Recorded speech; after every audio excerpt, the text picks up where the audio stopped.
Hello, everyone, and welcome to Dream Career Talk Show. On this show, we bring industry experts from various domains to share their knowledge, their experiences, their challenges, failures, and success so that it can inspire others to build their dream careers. On this episode, we have an amazing guest with us discussing on the topic how to improve English language skills. Rupinder Maliya is a TEDx speaker, an entrepreneur, an educationist, communication enhancer, a blogger, a podcaster, and a public speaker.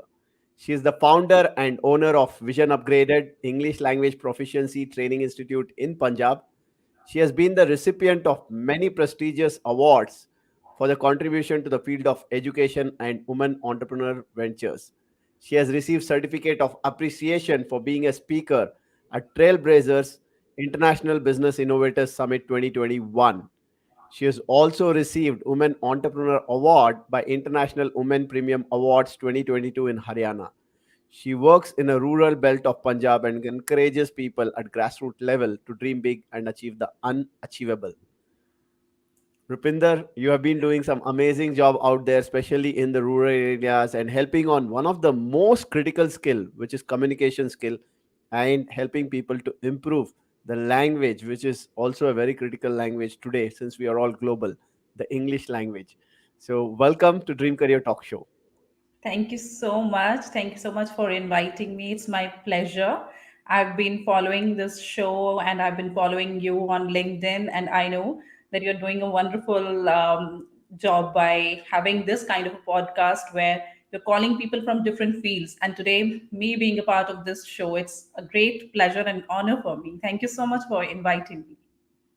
Thank you, Rupinder, for being here. And I know you have been doing a lot of work, and the work that you are especially doing in the rural area, right, helping them with the critical skill really inspires me. And I think you have been doing an amazing job out there, right? So let's understand about how did you get started with this? What was the thought process around this? And did you start with this, or was there something else that you began with as your career? Mhm. So let me start with my passion. I was always passionate about public speaking. I Hmm. was an introvert in the beginning, like when I was a child, but I always wanted to go onto the stage and speak and express myself. And along with that, I had the passion for teaching the language, English language, obviously. I was like, I don't know why, like there was this some organic love for English language. So would read novels and English books at length and try to learn the language by different mediums. My teachers would not suggest anything other than the bookish information. That was the setup of my school, but I had that passion.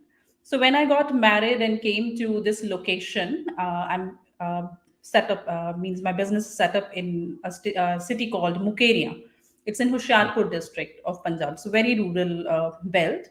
So when I came over here, I observed this thing that people have the passion to learn this language, but they do not have that kind of training or trainers available, which can provide them quality training for that. So, what the students over here or the people, the majority of them would do, they prefer going to big cities to learn this language.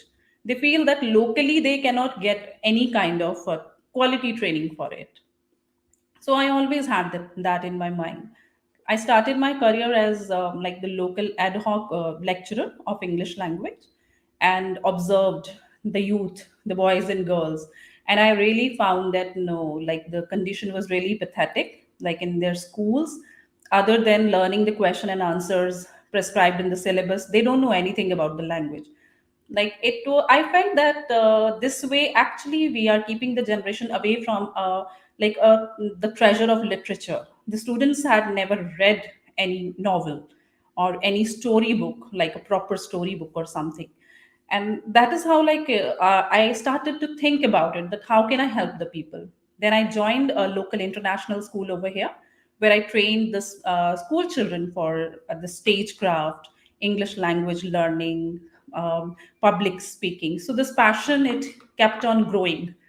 And during 2020, like after the pandemic, I decided that now it's high time. I've been working for 8 years in a school now, and I was promoted as academic coordinator. But I thought that now I need to shift the focus and actually bring this passion out, because in school scenario you're bound whatever the management decides, like you have to follow those norms. But I Right. wanted to reach more people, so I came up with my own institute, Vision Upgraded. Started on the online mode during pandemic, but then later on I shifted to my own building, and now I'm having online as well as offline classes.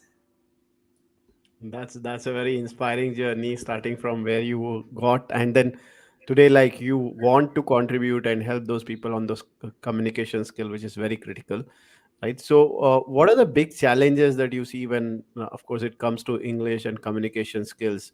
Mhm. And what are the big myths? Because there are a lot of myths around everything, right? Especially when it comes to communication. So, what do Mhm. you look at when you have been training a lot of students out there? Mhm. The biggest myth is that only a certain like people can learn this language, or like if you have not learned it in school, you cannot learn it, and you need to be extrovert to learn it.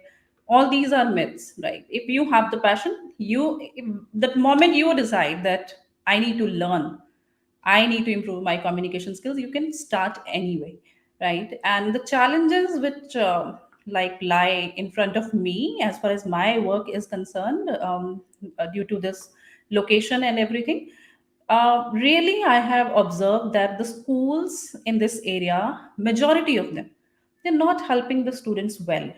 When they come to me, like I was telling you before the show also, that my students are generally like pass outs, grade 12 pass outs. Right. Even after like completing grade 12, when they come over here, I ask them the first question, like, tell me something about yourself. They don't know anything. They can only tell their name confidently. That confidence is like they create stories in their mind, but they are not able to express that in front of me. They can tell their name, they can tell about the name of their village or something, but beyond that they are not able to express what they actually want to tell me. And it really takes a lot of time to bring them to that one basic level, because I know I have worked as a school teacher and I know the levels, at what level a child learns what part of the language. So I know that they are deprived of much, like many things in all these years, and they come up to 12th standard and then again they have to learn the things which actually they should have learned when they were in grade 6 or grade 7. So that is the biggest challenge over here. And because generally students want, or the parents also, they want that the child should learn within 30 days. Hmm. Language learning, like it language cannot be learned like this. I mean, how can you learn a language in 30 days? And since you have not done anything in all these years, I would say anything, because it was only learning of question and answers and just that prescribed syllabus you require for your examination. Beyond that, you never touched anything related to that language. So that is the biggest problem, I think. So that the foundation, it has to be strong, and Right. usually it's weak when they come to me. So that is the biggest challenge I face. Yeah, I think that is what is the big problem that you are solving today, which many academically are not able to solve. And this particular thing, when you look at your institute, is able to help people. So I think that's amazing. Now, one of the challenge with when you said about people who are in 12th grade, they are still not at the level where we can speak, they can speak English. One challenge with these kind of students, or even when I work with professionals, is because of their low communication or low English language skills, they have a lot of self-doubt and low self-image, right? So how do you handle with them? Do you start directly with the skill like the language, or do you look at in terms of building their self-image, and what are the steps you take that can help people? Really, it's a very interesting question. Um, then you know the role becomes like a dual role, a Right. motivational speaker and a trainer, a language trainer. So keep Right. on pushing them that if I can do it, if so and so can do it, like so can you also. Really, they really have these self doubts about themselves. They feel that no, it's not possible for them. They can only mug up certain sentences and deliver just that. But then, like, what I do generally is I force them for like small role plays and everything. Though these things I tell them that you should have done all these things at school level, but since you have not done that, and we cannot just keep on cribbing that okay, you have not done this, that it's okay, now you have come over here. So what I do is in the beginning, like small conversational role plays, that suppose you have gone to a market area, or you're talking to a cab driver, or like some kind of discussion, so they gradually start to actually get the confidence, they enjoy. Sometimes they mix English with Punjabi, then there is a lot of like the atmosphere of fun and laughter, but then gradually like they learn and they start to speak. Then they get that I was telling you that when they come, they are not able to introduce themselves. So the first step is I teach them how to introduce yourself, how to like talk about yourself.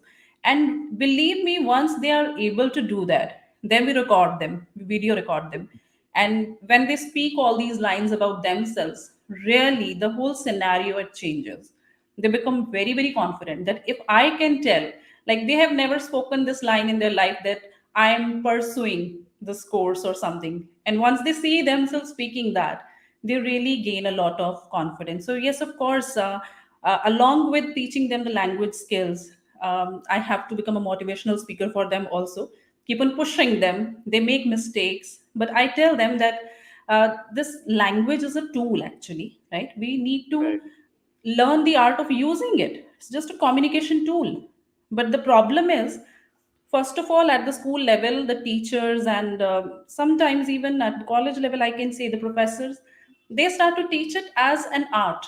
That language is an art. You need to master it. And then the society becomes judgmental.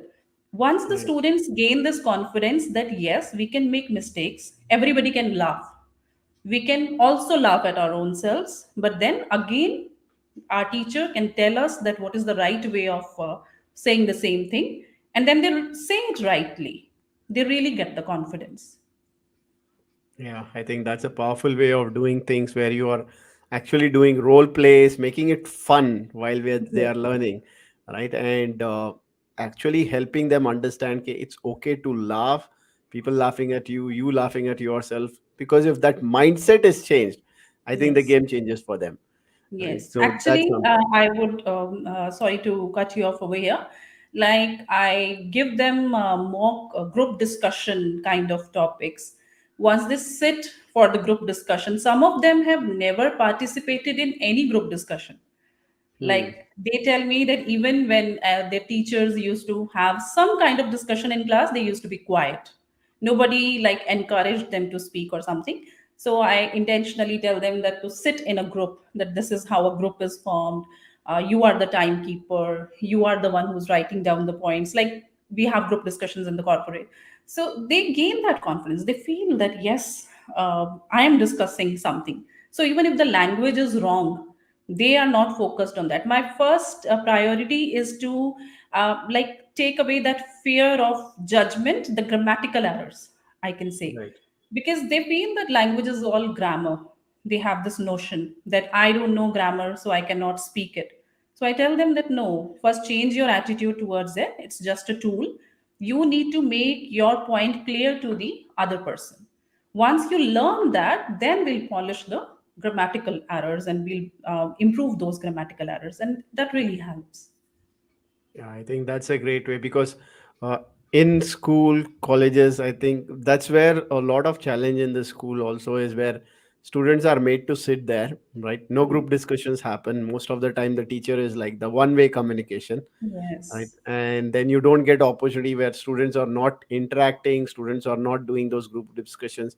I think this Mhm. is a very good way of handling and then helping these students, right? And one of the myth that many people, be it students or corporate professionals, they have around communication skills or English languages, you need to know the tough words, right? Only when you are using those tough words or the difficult ones, the new words, Mhm. only then you can be called as a good communicator. Right. So Yeah. how do you actually help these people? Do you train them with the tough words, or what do you call it as? Yes, it's a very big problem actually, and they, especially when the students they start to learn this language, they are making grammatical errors. They don't understand the language well. They are not able to speak it well, and on top of that, they start to learn and learn these vocabulary words from anywhere or everywhere, and then they use it even wrongly, right?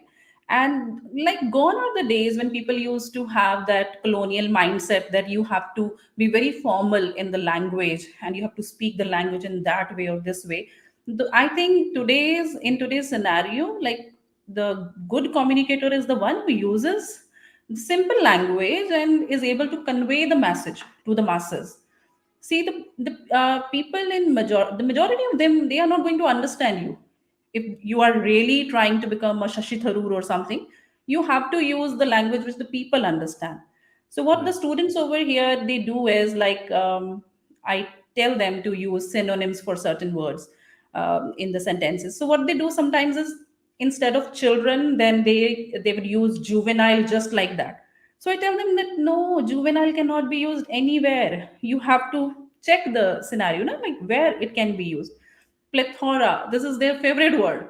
So whenever they have to talk about something, they would say plethora. And these things, like they are also not wrong in that, because they have this perception is around them that they need to use big words. But this is not required, I can tell you.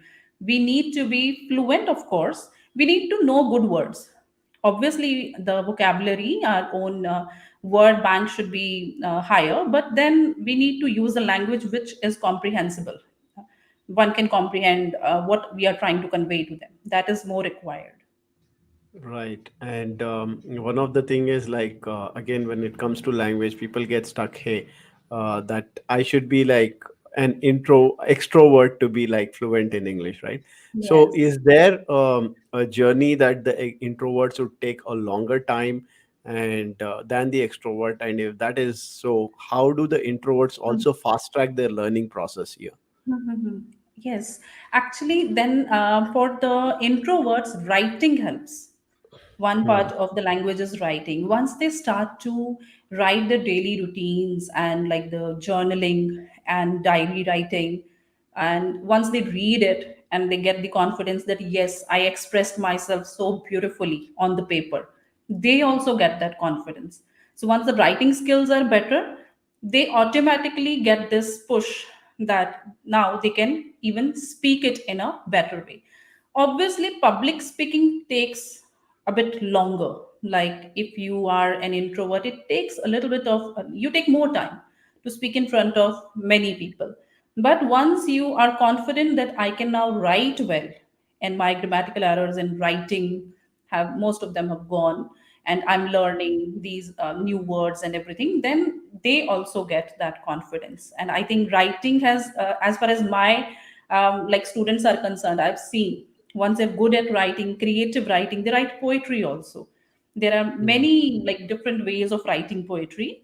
They start with the small poems and then making it a big one, and they really learn, and they, that love for language starts like from there. And then once they are ready with the writing materials and everything, they are able to express themselves well on the paper. They start to speak also. Great, that's nice. And you spoke about public speaking, the journey would be a little longer, right? One Yes. of the challenge with a lot of people when it comes to communication, yes, of course, with one or two people, they are able to do that. But if they have to go on stage, right, Hmm. that's one of the biggest fear a lot of people have.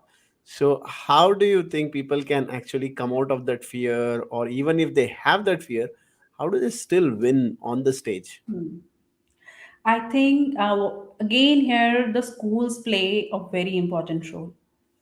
I've seen, because children of like primary level, middle school, secondary, and then the ones who have done their graduations, and also I've seen all kind of levels. I can tell you, once you have the children at very like the basic grade level, they gain that confidence. The journey becomes very easy. But suppose you did not get those chances and you are already a grown up, then obviously then the motivational thing works for them. But I would tell you, during my journey as a school teacher, I have trained students for stage performances, like speech and hosting the event and everything. Like some of them, they were first generation learners. They were from different villages, and they were the ones who had come for the English medium school for the first time. So those children, they would make mistakes. Obviously they are children, they are at the learning stage, but as a teacher we need to motivate them. They will make mistakes, but we have to stand by them. So there used to be lots of like rehearsals before the event, and telling them everything, that how to check your mic, where the sound system is. Even you can ask the sound person that am I audible.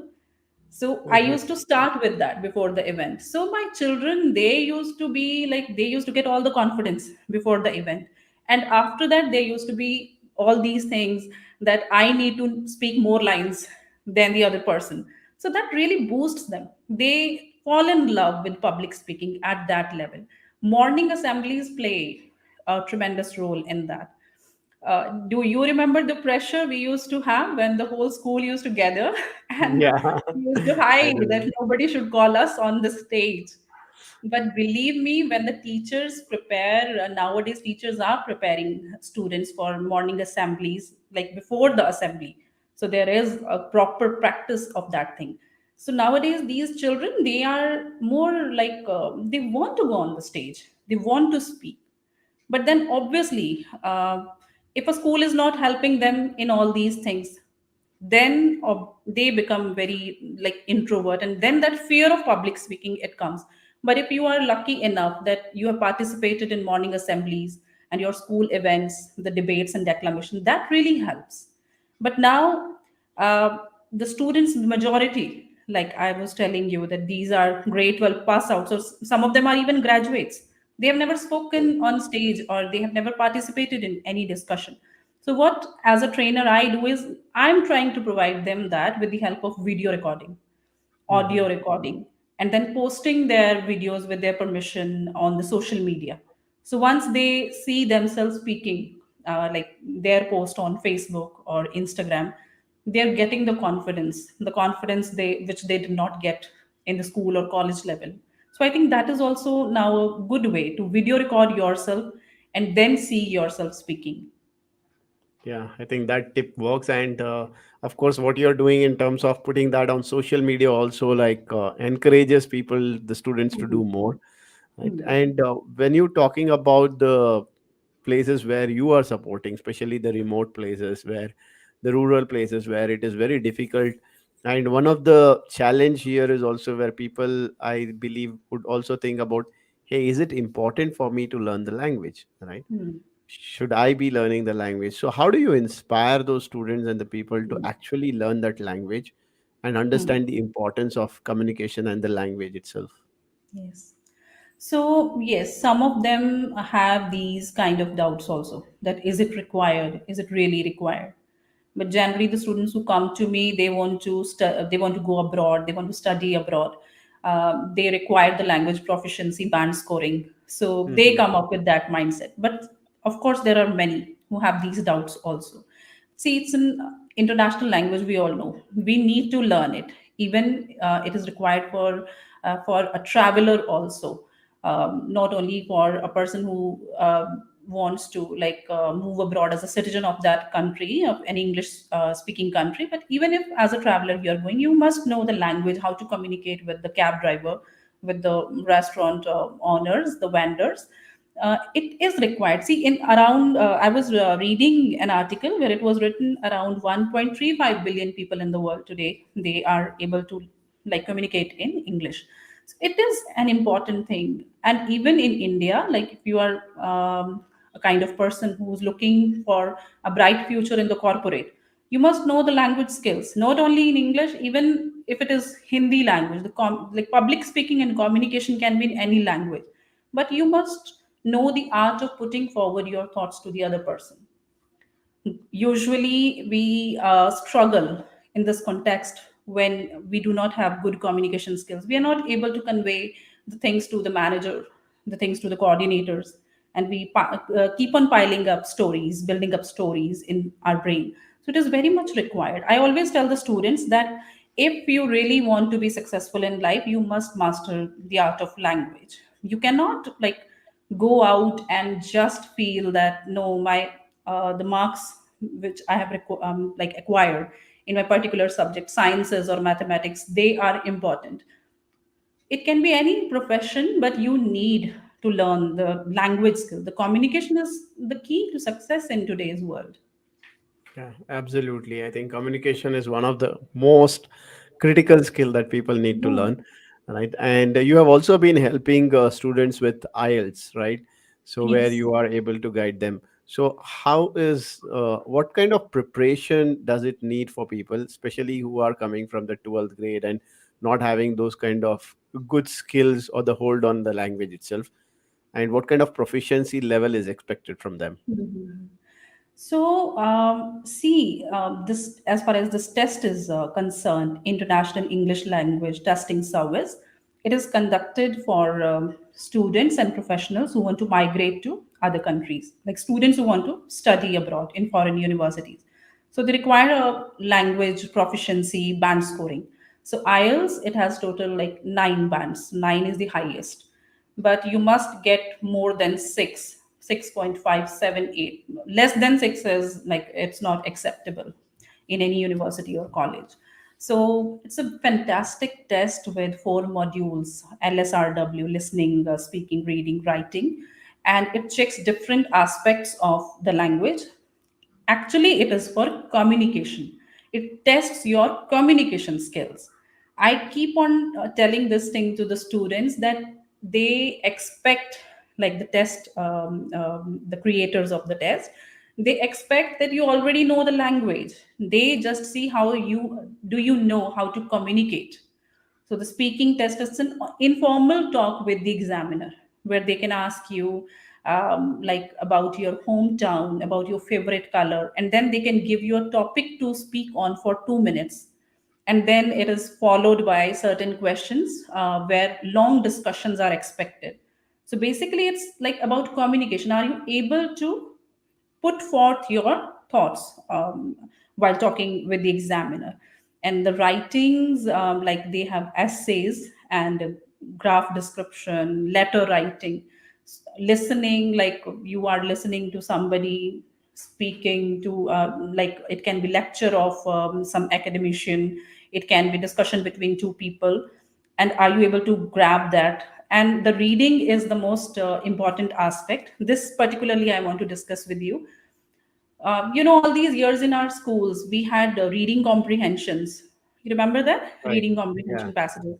So the teachers had taught us in this way that, okay, this is the question. You find similar information in the paragraph, and that is the answer, and you just Right. write the answer. So this is how reading comprehension is.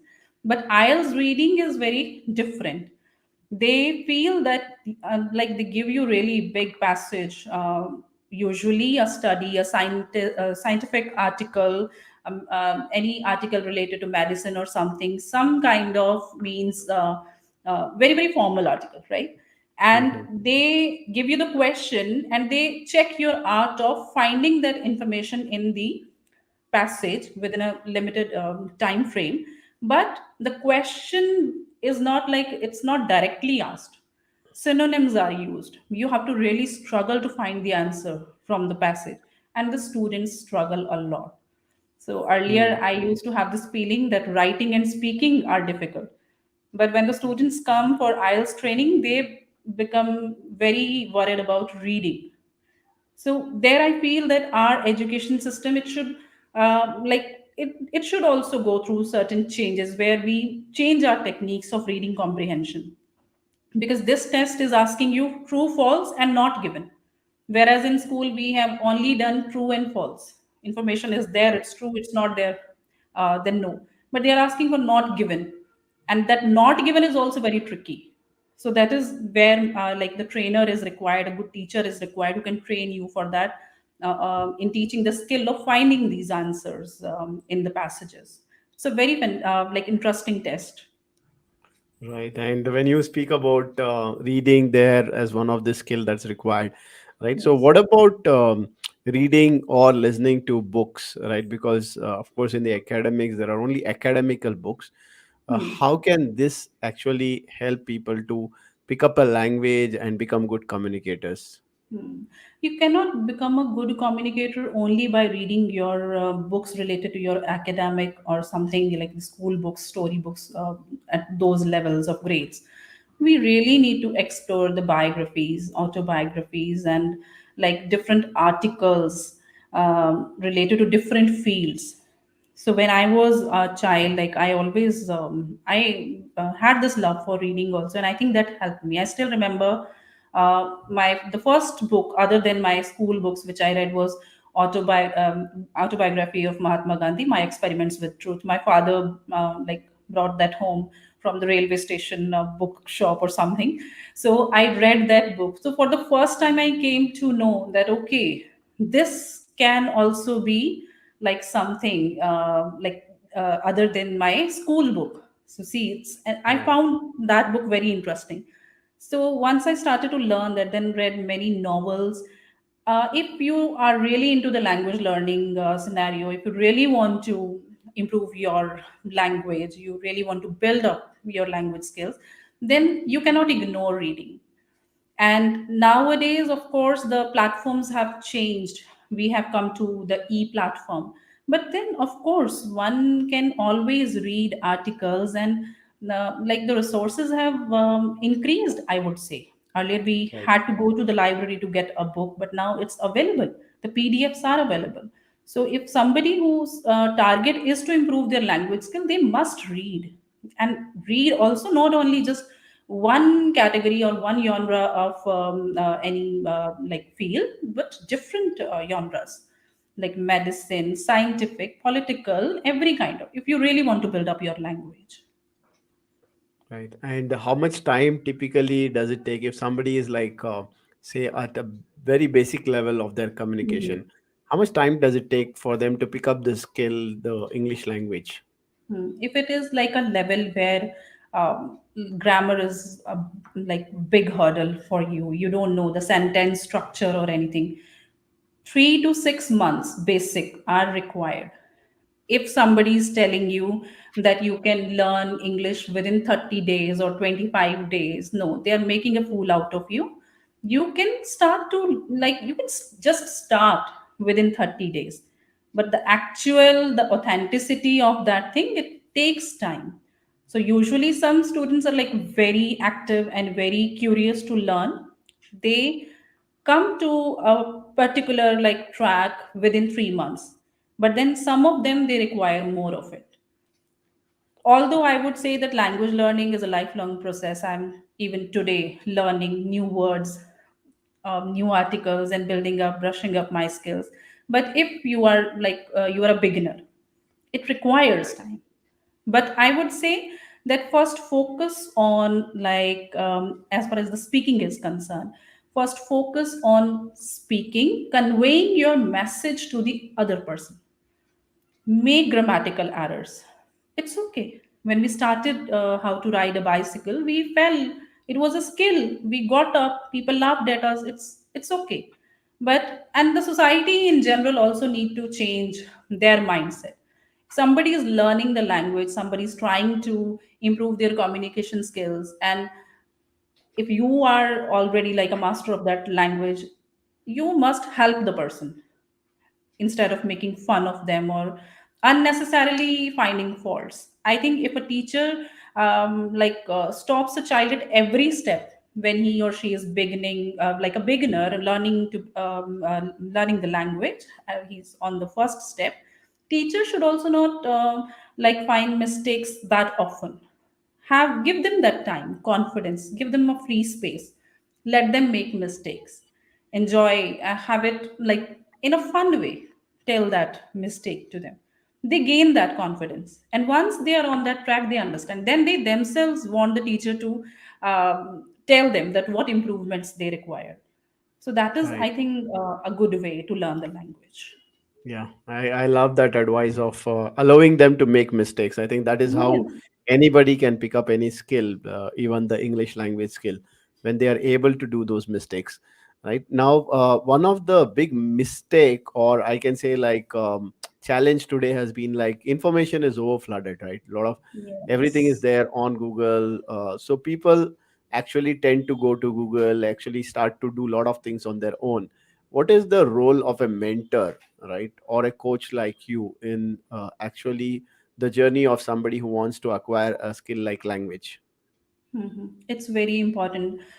See, you open Instagram and you have these reels where people are giving all the gyan about this is the good way of speaking English, this is the wrong way of speaking English, whereas it is not the right and wrong way.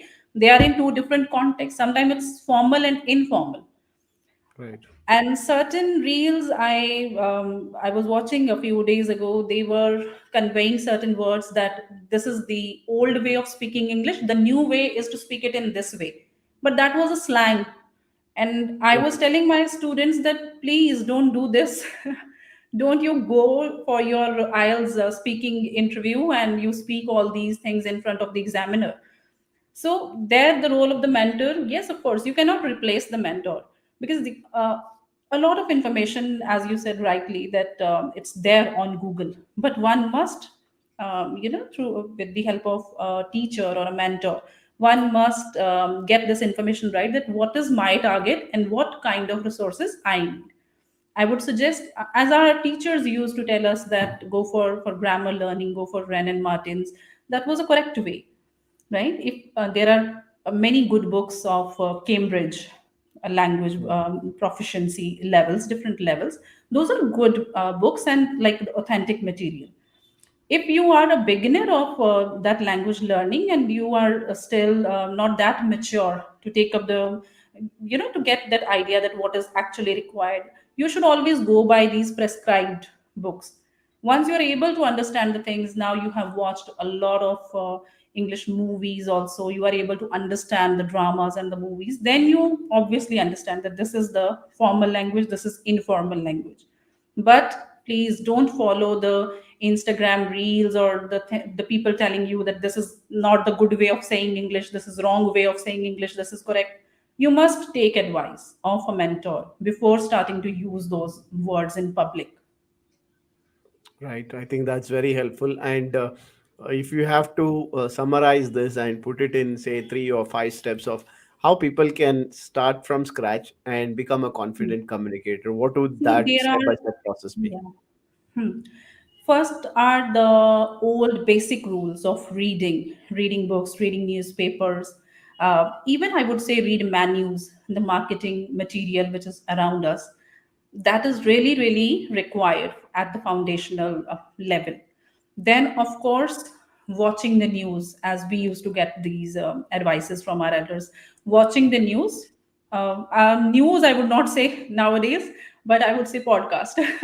Watch the Right. podcast, different podcasts, okay, of that language, your target language. That is the second thing. Then, if you're really into improving your accent, your pronunciation, then go for like either for the native English speakers or any English speaker whom you know that yes, trustworthy, good English communication skills this person has. You can always go for the shadowing or imitation technique also. In this technique, you just have to listen to the speaker, then stop the video. You speak that in same way and in same style. And if you are really struggling with the pronunciations or accents, so imitation technique really works. Then what the next step can be, record your own voice. The mirror technique, which in public speaking, the people who have stage fright, we always teach them that stand in front of the mirror, check your body language, see how you are conveying your ideas to the public, record your voice, listen to it, and then work on it. Nowadays, like even I can suggest that all these apps are there on phone, Right. easily available. So there are certain very good apps like Duolingo, English Conversations. They give you like a kind of atmosphere where you can really feel that you're talking to a native speaker. So that is also a good way. And obviously, talking to Siri, that can also help you. Just keep on having a conversation. That can really help. Yeah, I think very well summarized there. I think all these tips, whatever you have shared throughout the episode, plus summarizing this, is definitely going to help a lot of people who want to improve not only their English language, but also their communication skills and become great communicators. I hope So so. thank you, Rupinder, for being here and adding value to the show. Thank you so much for inviting me, and you really asked such insightful questions to me. I really felt that, yes, it was a meaningful conversation. Thank you so much. Thank you. And thanks everyone for watching us. And of course, if you want to learn more and improve your language skills and communication skills, you can start following Rupinder Maliya. She's available on different social media channels like LinkedIn, Facebook, Instagram. And also, specifically, if you're looking for IELTS or any other exam, also you want to crack, and Rupinder is doing that through her organization or the institute. So you can get connected. So thank you, everyone. Once again, thank you, Rupinder. Thank you so much. Thank you.